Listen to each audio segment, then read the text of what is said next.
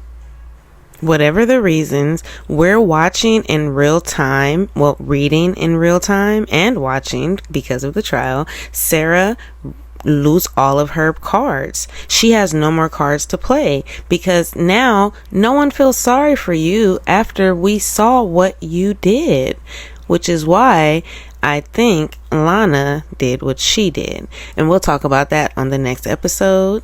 Take care.